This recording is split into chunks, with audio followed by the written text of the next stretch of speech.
Rakib, background মিউজিকটা দে। কচ্ছপ লেরের ভাই, ধন ভাঙার গর্জন। আমরা এই বইটি করি বর্জন। আমার কন্টেন্ট ক্রিয়েশনের গুরু থটস অফ লেরের ভাইকে দেখেই শুরু।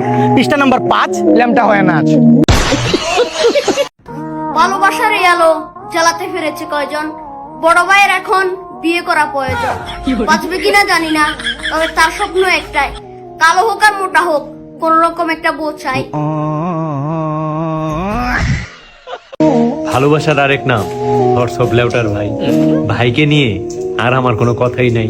ভাইকে নিয়ে যত কথাই বলতে যাই শুধুই খারাপ কথা বের হয়ে যায়। তাই ভাইকে নিয়ে আমি এখানেই সমাপ্ত করতে চাই। আমার ইচ্ছে ছিল তোমায় রাখার, আমি পারিনি, কারণ আমি গাঞ্জা খেয়ে হয়ে গেছি কাঙ্গাল। আমার স্বপ্ন ছিল মন মতো খাওয়াবো তোমাকে বাবা, কিন্তু যে খায় না তাকে কি আর জোর করে খাওয়ানো যায়? কি ভাবছেন ছন্দ মিলিয়ে লাইন কমু? আরে না, আমরা লাইন টাইন পারি না, আমরা এত বড় কন্টেন্ট ক্রিয়েটর না। তো যাই হোক, এই ভিডিওতে আসলে কিছু নাই, এটা একটা কন্টেন্ট, আর মিলিয়ন মিলিয়ন ভিউ দিয়ে দেন।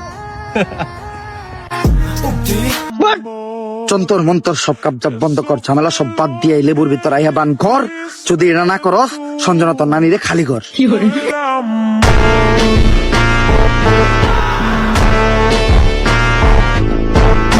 নামের একটা ছেলে কন্টেন্ট ক্রিয়েটর, খুব জনপ্রিয় একজন চিত্রকার এবং খুব জনপ্রিয় একজন ইউটিউবার, যার ফ্যান বেস অনেক বেশি, অনেক মানুষ তার সাথে কানেক্টেড, অনেক ডাইহার্ট ফ্যান আছে। নেট দুনিয়ায় যদি আমি বলি, বাংলাদেশে ওমরের চেয়ে স্ট্রং ফ্যান বেস কারোরই নাই। অনুপ্রেরণার আরেক নাম থটস অফ বিল্লাল ভাই, বাকি লাইনটা আমার মনে নাই। সো ভাই, তোরা কি শুরু করলি? ফেসবুকটার মধ্যে ঢুকা যায় না। এই যে থটস অফ বিল্লাল আর ওমর অন ফায়ারের যেই দণ্ডটা চলতেছে, ঠিক আছে ভাই, আমি ফেসবুকটার মধ্যে ঢুকতে পারতেছি না। এই সমস্ত কথা, এই সমস্ত ভিডিও, মানে কি বলবো, কি চলতেছে আল্লাহই জানে। এক একজনে মানে এক একজনকে নিয়ে রোস্ট কইরা, ভিডিও কইরা, হ্যাঁ, কি ডলার কামাইতেছে, আবার কে কেমন ডলার কামাইতেছে ওইটা লাইভে এসে বলতেছে। হ্যাঁ, বলার পরে বলে যে আসো খেলা হবে, চ্যালেঞ্জ এই সেই। হ্যাঁ, উমরের মেবি চ্যালেঞ্জ দিছে থটস অফ বিল্লালে, আমি মানে এটা শিওর জানি না, ঠিক আছে। সো যাই হোক ভাই, আমার কথা হইছে তুই ভিডিও বানাস। ও আবার এর মধ্যে বইও লিখছে, একটা কি বই লিখছে, কি ভাঙার গর্জন, হৃদয় ভাঙার গর্জন মেবি। ওই বইটা 1500 টাকা করে বিক্রি করতেছে, ঠিক আছে। তো যাক, যারা ওর ফ্যান ফলোয়ার্স তারা এটা কিনে, ঠিক আছে। তো এটার প্রতিবাদ করছে কে? ওমরে কেন প্রতিবাদ করছে? কারণ এরকম অনেক বোকা চন্দ্রবিন্দু আছে যারা ভাইরাল হওয়ার জন্য, ভাইরাল হওয়ার নেশায় এই সমস্ত কাজ করে। এই বইগুলা হচ্ছে যে কিনা ভিডিও করে, এই করে সেই করে। তো তারা তো অত কিছু বুঝে না। এটা কিন্তু একটা ব্যবসা।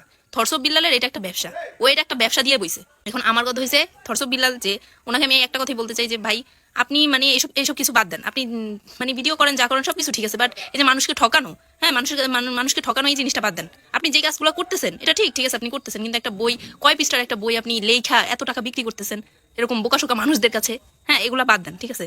আর উমর ভাই যে রোস্টটা করছে ওইটা নিয়ে আসলে আমার কিছু বলার নাই। আমার কাছে অনেক ভালো লাগছে, ঠিক আছে, খুবই ভালো লাগছে আমার কাছে। তো আপনাদের কাছে বেস্ট কাকে মনে হয়েছে, থটস অফ বিল্লাল নাকি ওমর অন ফায়ার? আপনারা অবশ্যই কমেন্ট করবেন, ঠিক আছে।